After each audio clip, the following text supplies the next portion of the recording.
Some of the American press will remember when I got a phone call from the leader of Finland saying, could he come and see me? And he came the next day and said, will you support my country joining NATO?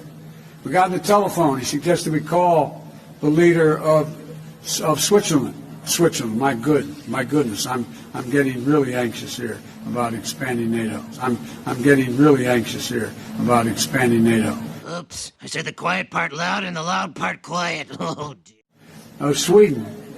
And what happened was, we got on the phone and she asked if she could come the next day to want to talk about joining NATO.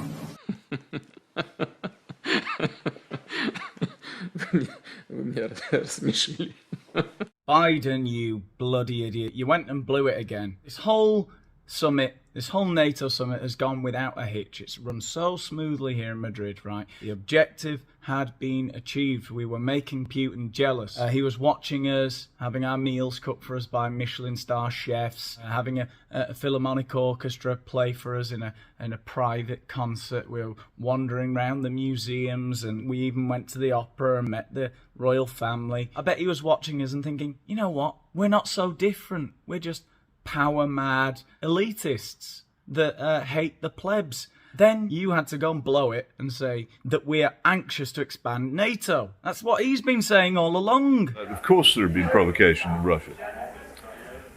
In this he joined all kinds of people, from Henry Kissinger to John Mearsheimer, to many, many others in diplomacy and politics over the past many years, who've said that the westward expansion of NATO was a grave mistake and would cause problems.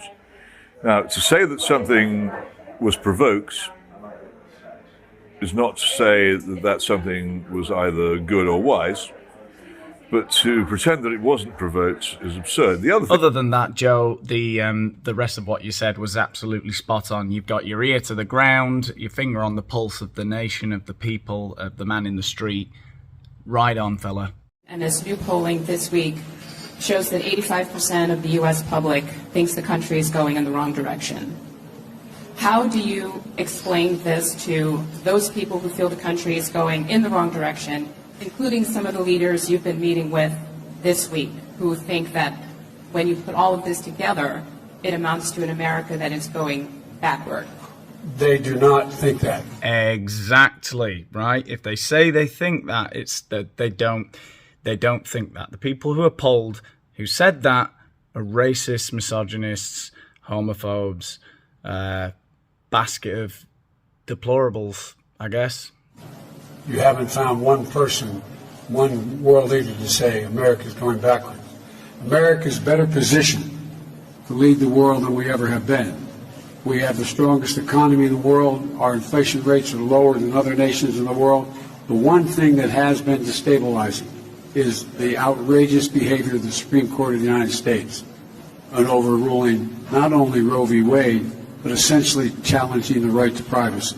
We've been a leader in the world in terms of personal rights and privacy rights. And it is a mistake, in my view, for the Supreme Court to do what it did. But I have not seen anyone come up to me do anything other than, nor have you heard them say anything other than, thank you for America's leadership. You've changed the dynamic of NATO and the G7.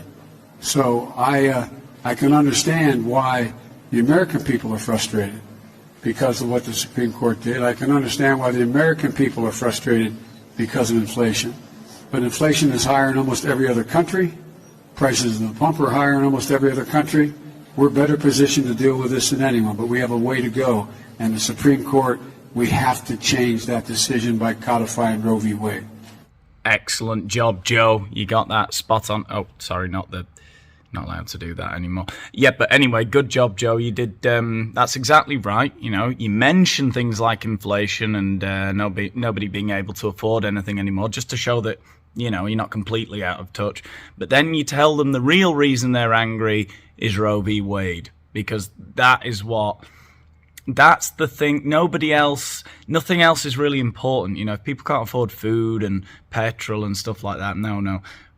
What they're really worried about is Roe v. Wade, because 100% of people think that sending abortion back to state level Decisions is evil, right? And that's all anyone's worried about, really. I mean, they say they're worried about other stuff, but everyone's got loads of money. Look at us. Look at us watching the opera and wandering around El Prado. It's fine. Just buy electric cars. Let them eat cake.